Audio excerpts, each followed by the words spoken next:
the mid position. We'll have to see what they want to pick into it. Eminez obviously has a preference for assassins, but Kennen mid. Here you go, break down the Kennen mid. Cloud9 opted to, CLG opted to swap the Gwen mid.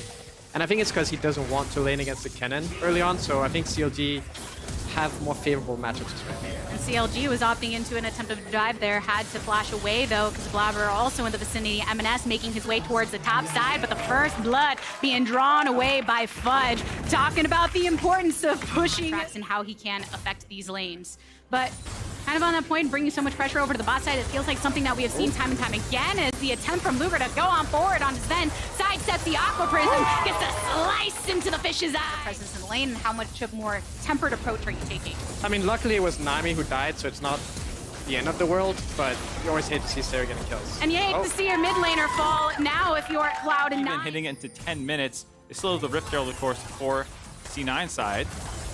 Getting a little aggressive in the bot lane with Blabber wrapping around. The culling thrown on out. Blabber gets the kick onto Luger, and the bubble up and down into the grave he goes. Cloud9 kill off the CLG bot laner and make their movement over into the river. It does feel like the Gwen needs to be ahead of the Kennen to be able to like create that threat on the side lane later on, but it's going to be tough this time. Oh, Contract saw that Blabber was coming. The Wild Growth activated, culling over the wall. No lives lost just yet, but a big blast onto Blabber. Contract's first to fall, and now the Rift Herald getting dropped down by Cloud9 side against Berserker and Sven if they didn't have Contracts here for the assist if needed. Yeah, right now Berserker and Sven could probably kill them, but there's a bit of a jungle gap going on. Oh, ult up top, Fudge in the 1v1 with Dokla. Needlework coming through, but Dokla losing out to Fudge. They couldn't make the play happen over on Rift Herald, bring their attention over towards this dragon. They had previously stacked up the first, so this would be second for the Reds. Did you ever watch back the season kickoff event, by the way? No.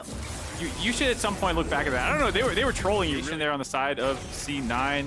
Not sure if they wanted to go all in on that play or not. It means that now their bot lane are going to be completely without ultimates. Maybe a nice blast to chunk down Berserker and Sven is one way to do it, but the teleport, the immediate stun up from CLG as soon as M&S gets in here, gets polymorphed as well. There's the dragon going down in Cloud9's favor. Flash away from M&S. The Wild Growth on top of Dokla throwing down the needlework. Does not drawing attention to what Fudge was able to do prior. Getting that bot lane turret down ahead of that dragon. Feels like he's been very setups around them.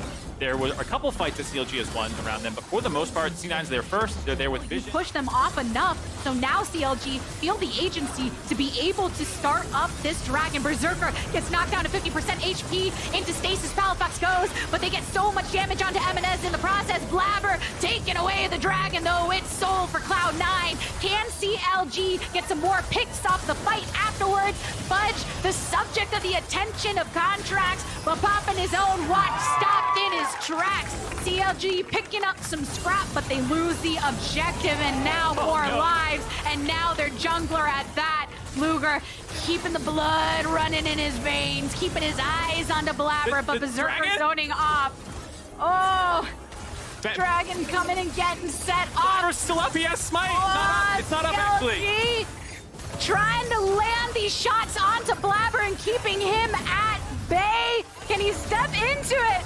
The zoning is still good and strong from CLG. CLG squad so that nobody can get picked out. The song and dance is at it again. The dragon now below 4,000. Needlework slicing through Blabber, and M&S taking a lot of damage as well. Fudge coming on board with the slicing maelstrom. There's the dragon. CLG secures it with the Wild Growth upon Luger. CLG are in the driver's seat of the fight. Going on in, getting the shutdown. The action of Palafox, zone off, and all the way on the wayside. C9 falling 1 by 1. CLG, a triple for Palafox, and the ace for the team. Luger is a madman going into the Dragon Pit by himself multiple times in a row. Baits C9 into a straight up engage. It's a 5-for-0 clean ace for CLG. They want to end the game. They're going for it. They're hitting the go button onto the turret and more.